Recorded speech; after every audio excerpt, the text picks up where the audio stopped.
questions? How important is colour in our lives? How? How important is colour in our lives? Color,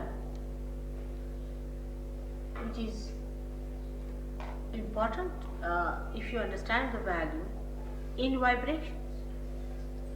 See the color, any color that you use with other colors gives a coefficient. See, a painting, say for example, every painting is valued according to something artificial in normal human life. I don't know how they value it, but in the spiritual life, you value it with a vibratory point of view. For example, you see a painting, maybe abstract, maybe any kind of a painting, and you put your hands towards the painting.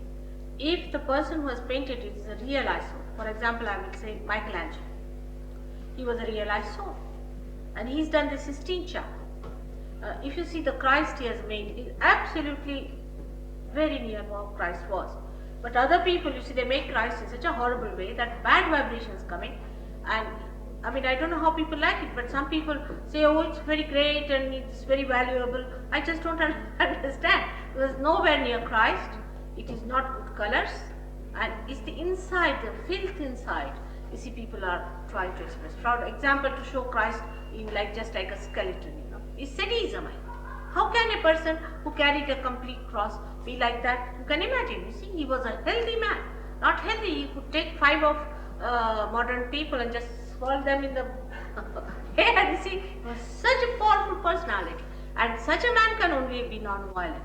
And his non-violence has a glory, isn't it? What is the non-violence of a person who is already a weakling? So they show Christ such a weakling, I can't believe it, and I just don't understand from where did they get the ideas. But I've seen such statues being sold for a very big price. So human beings have their own ways of value system, but the divine has different. So the color also plays a, you may have colors, like red color is now, people according to the psychologists who are quite stupid, I must say, is very bad. According to them, the red color is, no, but it is not. Red is the color of the mother, because the first light in a mother's womb is red. The child sees the red, and that's why it has the smallest what you call the wavelength. Anything that you want to attract the attention, you see a cricket ball is red. If you have to say danger, it is red, and the red color has its own value. The white has its own value, but in human mind, it's very different. You see, they have their own norms and forms and things like, you see, they have got, you must eat with, say, fork and knives. Now, the fork and knives must be kept like this. If you don't keep like that, then you are not elite. See, like that. So, in the same way, even in art, they have done this kind of a mischief. That this color is nice, that color is nice, you must have everything pastel. Now, they're changing, because first they used to say, all right, we can have blue. This must be an old one. So this is alright, let's have blue or some sort of especially the grey color. You see grey. Now the whole sky is grey, everything is grey. Why do you want to have grey on your body also? Is growing grey suits, isn't it? We used to have. But now they have realized there's no warmth in grey, in blue. So we must have something warm. So they want to put red. They are realizing gradually, you see. It's alright grey for Indians who are so full of exuberance, to give them a little balance. Let them wear some grey, it's alright. But for people who are in England, I think grey is too much. I mean, it's a headache to see any more greys. And when you see the yards and yards of greys walking in these parties, I see, I'm really shocked. And especially you have those dresses from borrowed dresses that you wear. You see some look so odd and so clumsy in those dresses. And they're walking about. See, they think they know enough themselves. They look really clownish. See? But these forms and these things we have created, human beings, that this is the form which is the best. You must wear a tailcoat. Alright, tailcoat looks nice, but not in grey by any chance, I can tell you. If you wear a grey early in the morning, it's not. I think it's rather not being nice to God, because how do you show grey on a nice sunny morning? You should wear something nice red. Alright? So it is very diverse and beautiful. But one must enter into the realm of the spirit. Then everything forms, see, just like magnet, when you put the magnet through all filings, go into proper direction. In the same way, the whole thing becomes so systematic and understanding. Immediately you know which place is giving vibrations, which is not giving vibrations. Even the chair you can make out, everything you can make out. It's very interesting. Even the forms. The other day only I told about Mona Lisa. If you, according to the modern ideas of beauty, where you have just mosquito-like women who say walking, the Mona Lisa seems to be an ugly woman, but still people are attracted towards her. Why? Because there's these coefficients which gives vibration. She gives vibrations. So only on that vibratory awareness, only one can judge whether it is absolute or not, because you have not reached your absolute form. To somebody it may be a good painting, to somebody it must be horrifying. Yes? I noticed that when you're talking about that 80-year-old woman who's riding a horse, that you laughed. It seems to me that we all do it in society. Why do we all laugh at other people's suffering and ignorance? Suffering. Sometimes I can laugh and I can't justify it. What is it? Why do we have suffering, you are saying? No, I'm just saying, I noticed that you laughed when you talked about that 80-year-old woman riding a horse. Now, why did you laugh then? And why do, obviously I know you're enlightened, but why do you not? Ajay, come here, I can't hear you, just come here. They're saying something nice, definitely, but what is it? I don't know. Mother, I noticed that you laughed when you talked about that 80-year-old woman riding on a horse. And it seemed to me that, when I was rationalizing that it was her ignorance and her folly led to her death, right? It was her suffering. And being a not at all enlightened soul that I am, I was wondering why I laugh at suffering, and also why you did as well. Still I didn't fall. Well, Come here, come here. What's the matter? No, I can't. you talked about a woman riding a horse. About what? That 80-year-old woman riding a horse. Uh-huh. Oh, I see, Yeah. You laughed, and I was wondering why, and why we laugh as well, and the importance of laughter.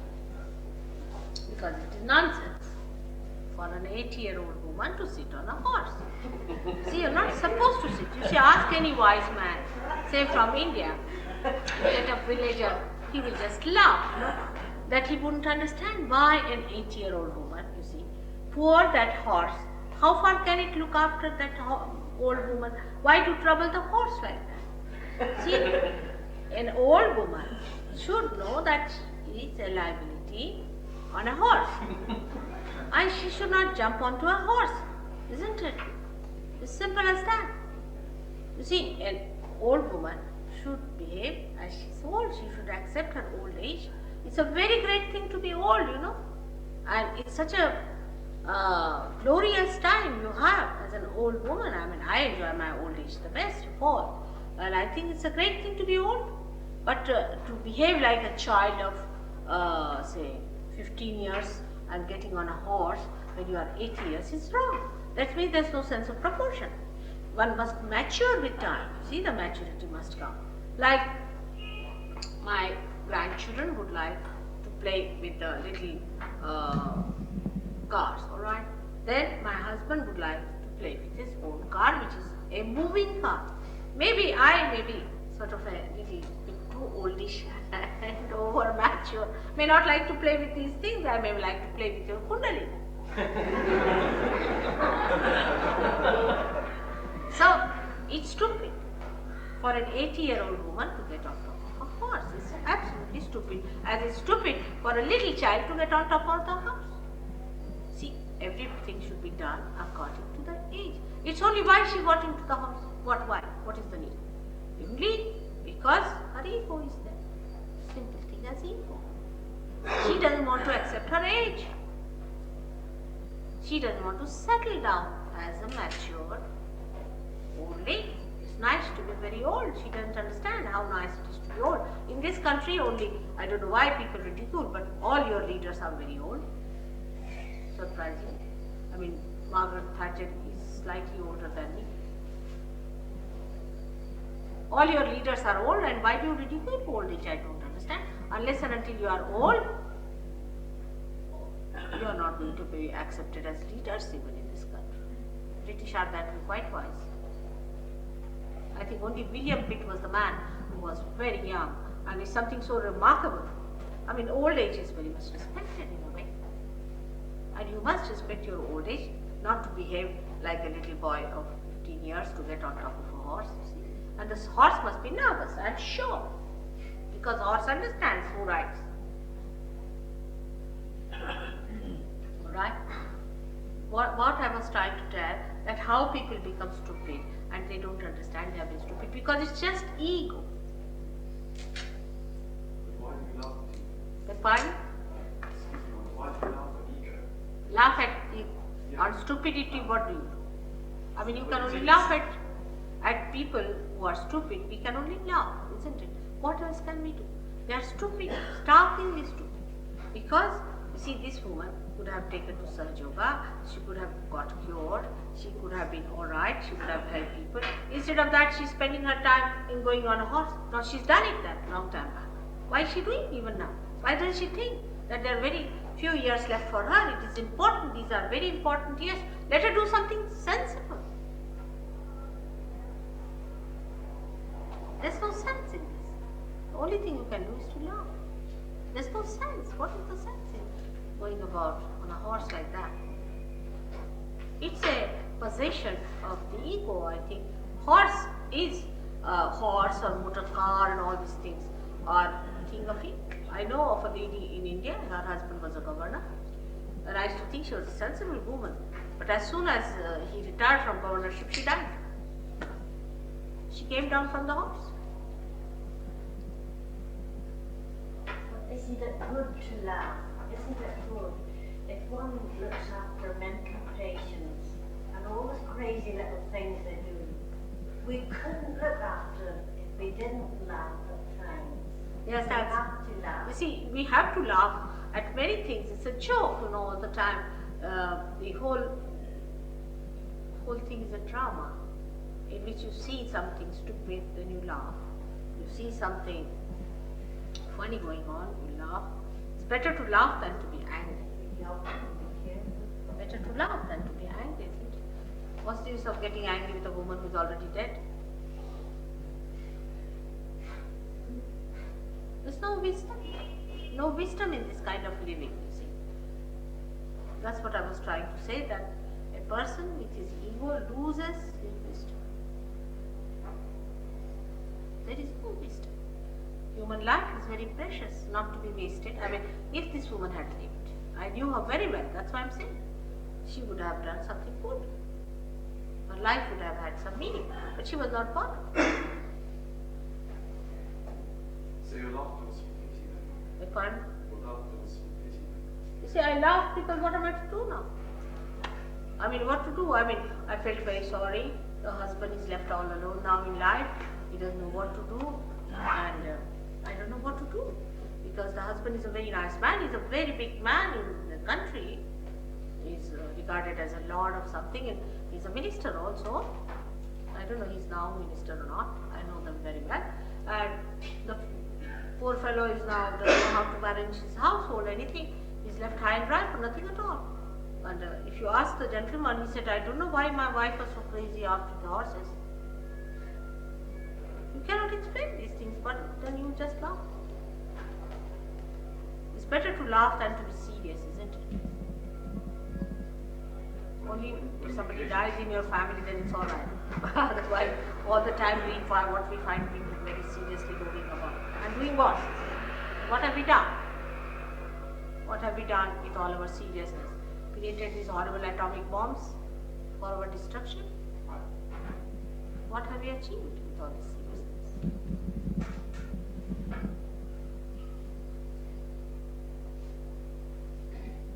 We must laugh when one must laugh, and really enjoy the play of divine. It's beautiful. When you'll open out more, you'll laugh much more.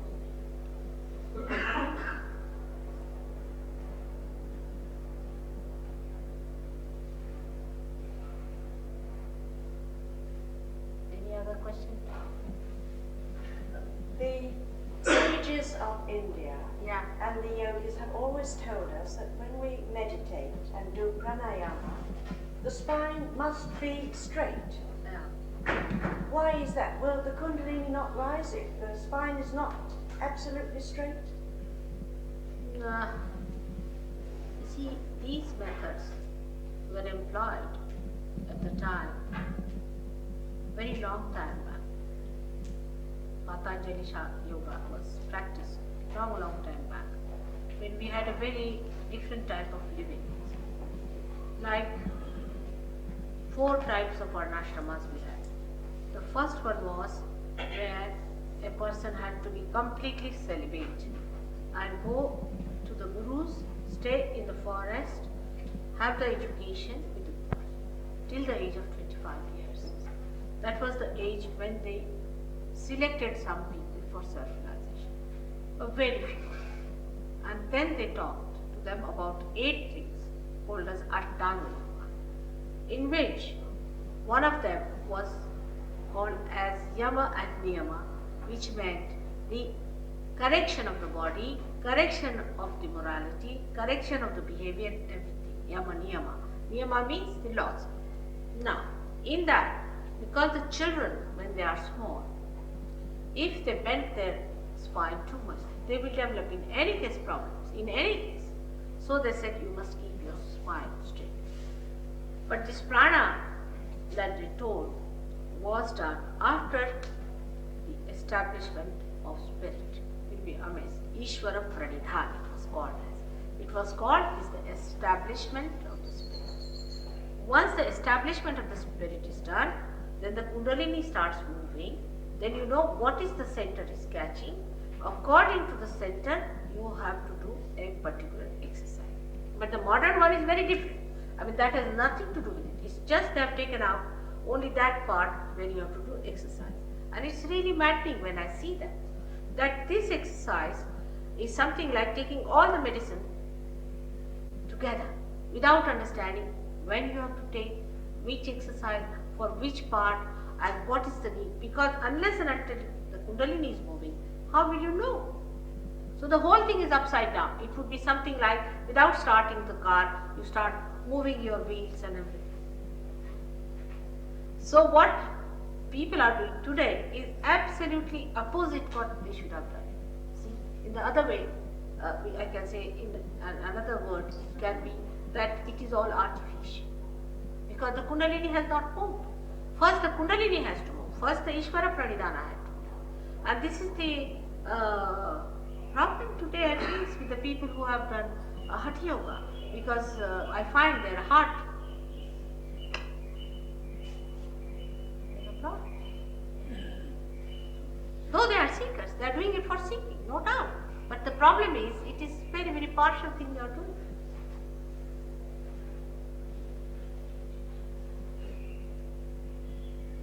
So the sages did say that your spine should be straight, our spine should be straight, no doubt. At least when we are growing, our spine is growing, that time it should be straight. Because if it is not straight, then you develop a sort of a bend, and it's not good. But the Kundalini will rise whether you have bend or not. Me, it will. Whatever style of thing you have or a pose you have, will get the Kundalini rise. That's all. It's something special, I should say. It's being done. It's already predicted like that. I wonder if these people have the article which Govind has prepared after going through certain old books of Bhrigu Muni, was written about 2,000-3,000 years back about this special type of thing that will take place at such and such time. And they have said in 1970 this should happen, and I have started this work in 1970. Something special.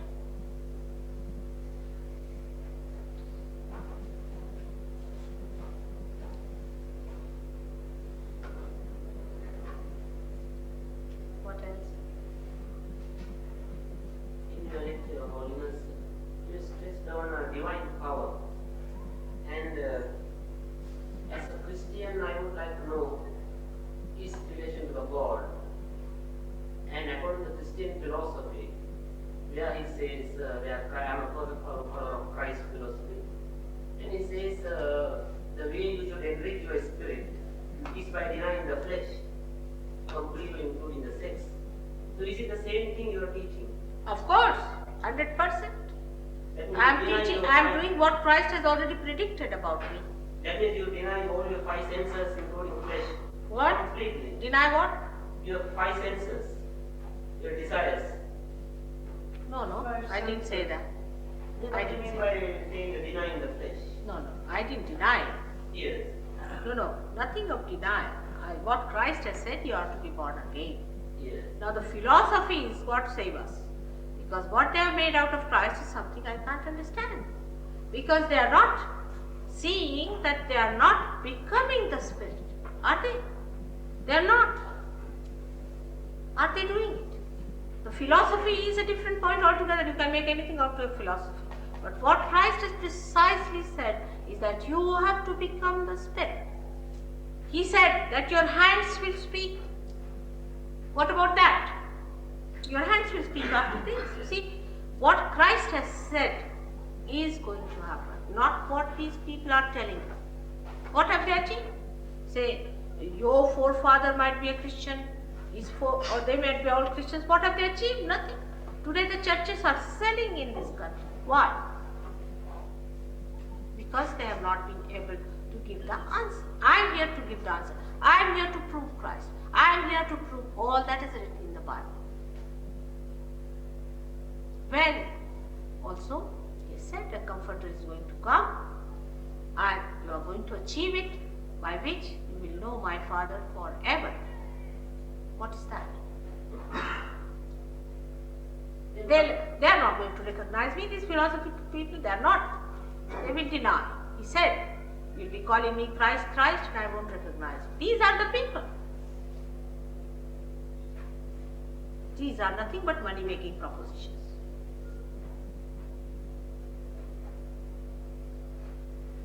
Simple as that. I just want to know what Christ meant by saying, if you want to follow me, you deny yourself and you come and follow me. What is it? You deny yourself.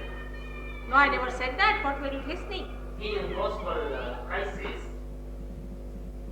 What is it? Deny yourself. yeah, if you want to follow me, you deny yourself and take up the cross and follow me. Is it the same thing? I would like to know. What is the thing? I didn't follow. What is Christ? No, Just come here. Just come here. Yes.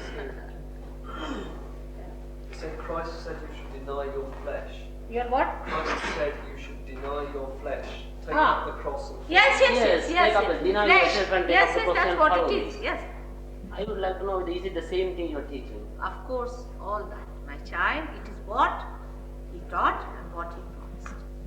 And I just like to know, how do you just deny yourself? you do not deny. Actually, what happens? You become the Spirit. See, when you become the Spirit, you Yes. start seeing your body, your flesh outside.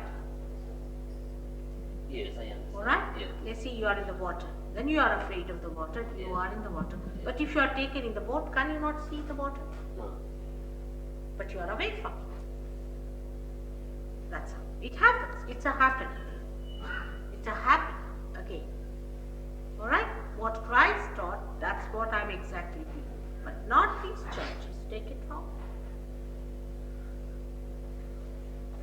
I'm sorry to say it. In other words, self-denial. It's not self-denial, it's a happening. It's happening. You become a spirit and you start seeing yourself as a third person. Alright? It's a new thing that happens in your awareness, where you become seeing yourself as a third person. You just do not do it rationally. I deny myself, all that you do not do. It happens to your awareness, by which you start seeing yourself away from yourself. Then this body, all these things are not so important. What is No. important is the spiritual joy. That should happen. That's the real baptism. Actually, you feel that coming up here and breaking it through. Actual baptism takes place. You see the whole force coming up and pulsating here and breaking this part is the actual baptism. It's not like somebody just putting your hand there artificially, now you are baptized. It's not like that. It's an actual thing that should happen. That's the real actual thing. Alright? May God bless you. As it is said, the cold breeze, cold wind of the Holy Spirit. You really feel the cold wind of the Holy Spirit coming out of your head. Really feel it. Alright? All Okay, these do you things are believe- to be proved. Yeah. Do you believe in redemption as well? Of course, this is due to redemption only. Due to redemption. Yes. Oh, that's what I. But for that you don't have to confess anything. Nothing No. is to become. Nothing. It just happens. All right? Oh, It's such a. I'll just see. May God bless you. Bless you.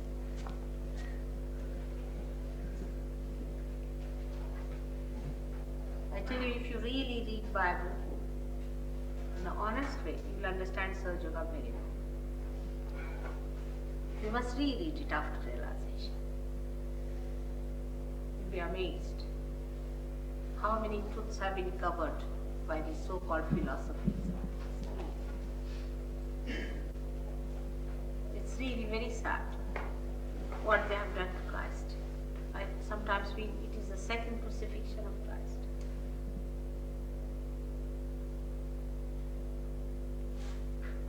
Funny things like Pope coming here, we Protestants are saying we are fundamentally different. I mean, how can they be Christians? I mean, Christ is their fundamental or not? How can Christ be two different things? To my mind, I just don't understand these people quarreling like this. Why it is happening? Because they don't believe in their own self, nor in Christ, in reality. They believe in creating dogmas, differences, hatred, all this. How can you do it in the name of God? How can you? It's done in every religion, no doubt. It's not only the Christians who are experts, everyone has done it. Jews are another sect. We have Jews here, we have Christians here, we have Hindus and Muslims. See, when they, after realization, they see what harm has been done in the name of God. These fundamentalists, these fanatics, all of them thinking they are the chosen ones. It's very nice self-certification that you are the chosen ones.